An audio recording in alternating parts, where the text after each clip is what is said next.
The cameras were already rolling, the set buzzing with the electric tension of a political powder keg ready to blow.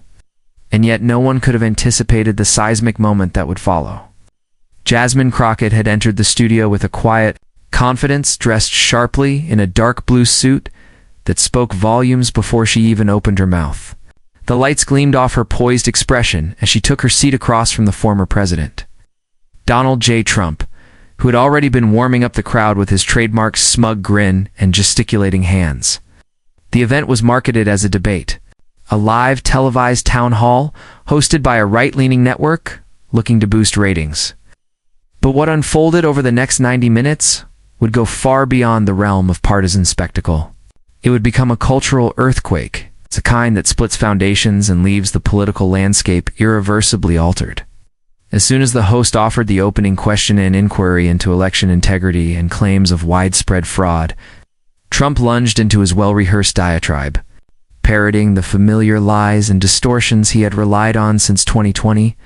With every exaggerated gesture and dramatic pause, he whipped segments of the audience into bursts of applause, feeding off the energy like a showman in his prime.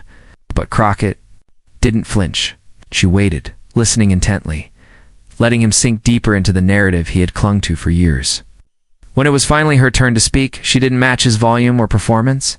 Instead, she leaned in slightly, calm and deliberate, and with surgical precision began dismantling every falsehood he had laid on the table.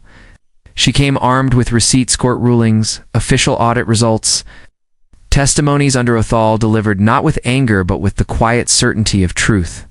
The crowd fell into an uneasy hush as the rhythm of Trump's dominance was broken, and for the first time in the broadcast, he looked genuinely caught off guard. Crockett pressed on, exposing the contradictions in his story with the steady force of a prosecutor who knew her case was airtight. She quoted from his own administration's officials, pointed to his campaign's multiple failed lawsuits.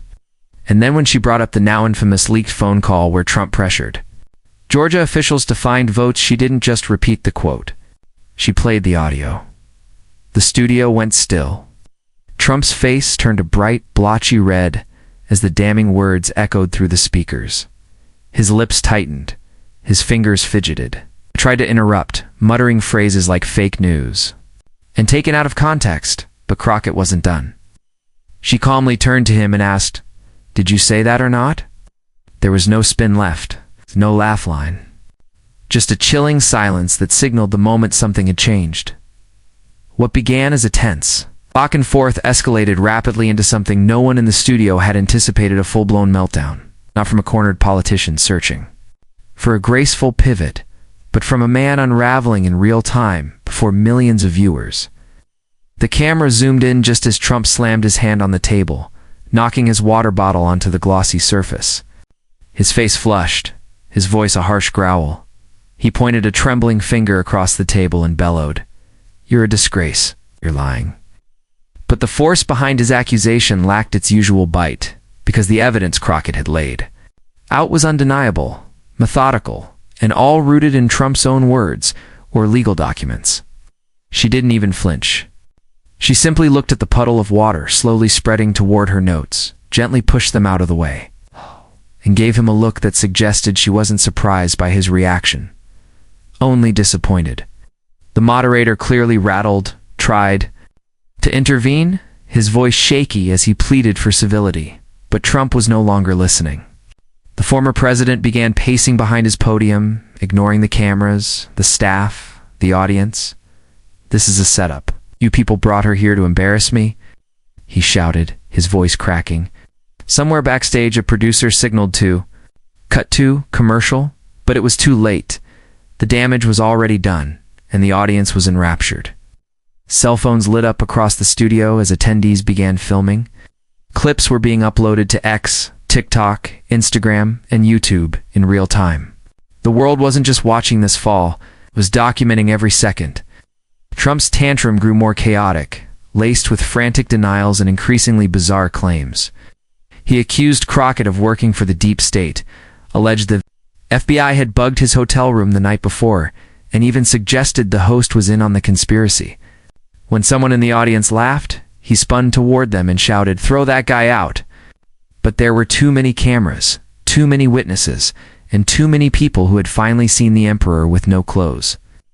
Jasmine remained composed, arms crossed, watching him unravel, not with contempt, but with a kind of mournful clarity, as though she had known this day would come and only wished it hadn't had to be like this.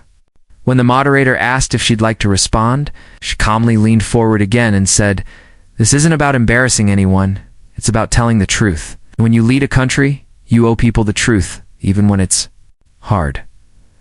The simplicity of her statement hit like a thunderclap. Crowd erupted in applause, not just from the audience in the room, but from living rooms and social media feeds across the country. For decades, Trump had thrived on his ability to control the narrative, twist perception, and weaponize media attention.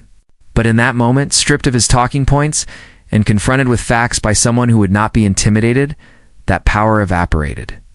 His staff began whispering to one another, clearly unsure of how to intervene or extract him without. Making things worse, he banged the table again and shouted, "I won't be silenced." But the irony hung in the air. No one was trying to silence him. In fact, everyone was watching him speak. They were just no longer believing him.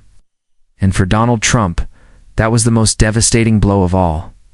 Outside the studio, the world responded in waves, first with disbelief, then exhilaration, and finally, a collective recognition that something irreversible had just occurred. Social media feeds were ablaze with clips from the broadcast, reaction videos multiplying by the hour, and headlines from outlets across the political spectrum began to echo the same theme. Trump had lost control. While some right-wing pundits tried to spin the event as a setup or ambush, the footage spoke for itself. Even staunch supporters found it difficult to justify the sheer volatility of Trump's behavior, especially compared to Crockett's composed and commanding presence. The contrast was too stark.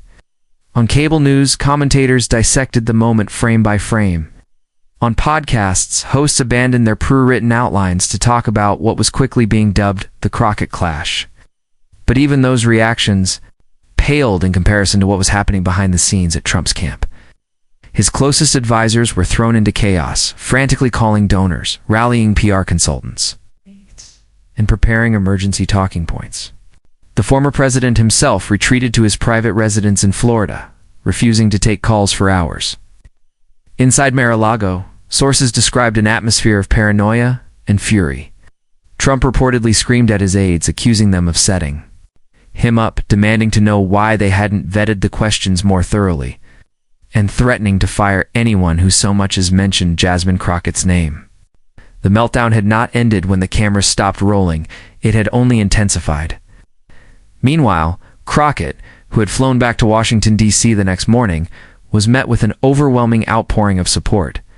Messages poured in from constituents, colleagues, and even Republicans who quietly admitted they respected how she had handled herself.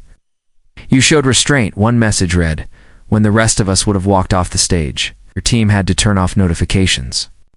After her name began trending globally for over 24 hours, networks scrambled to book her for interviews. News anchors praised her not just for her knowledge, but for her ability to remain calm under pressure. But Crockett didn't rush into another spotlight. Instead, she issued a brief statement. "Facts are not partisan. Leadership is about honesty," said what needed to be said. And with that, she returned to her legislative duties, declining most media appearances and letting the facts speak louder than her presence. The public, however, didn't forget. Young people who had never tuned into a political debate before now followed her pages religiously. Teachers played clips in civics classes. Memes of her reaction faces flooded Instagram. Editorial cartoons showed her as a modern-day David standing against a crumbling Goliath. Even those who didn't agree with her politics acknowledged the power of her presence and the clarity of her truth. And as the days passed, the moment evolved from a viral clip to a defining episode in political history. People began drawing lines before Crockett's takedown and after. Meanwhile, Trump's grip on his loyal base began to slip. Polls dipped. Allies grew cautious. Donors whispered about alternatives. A few ambitious figures in his party began testing the waters for a potential challenge. quietly gauging how much damage had truly been done. Inside conservative circles, the question that once would have been laughed off now echoed with uncertainty. Had Trump finally met someone he couldn't outtalk, outspin, or bulldoze? The answer was unfolding in real time, as his ranting posts grew more erratic and less effective. People weren't just tired of the circus, they had seen what leadership could look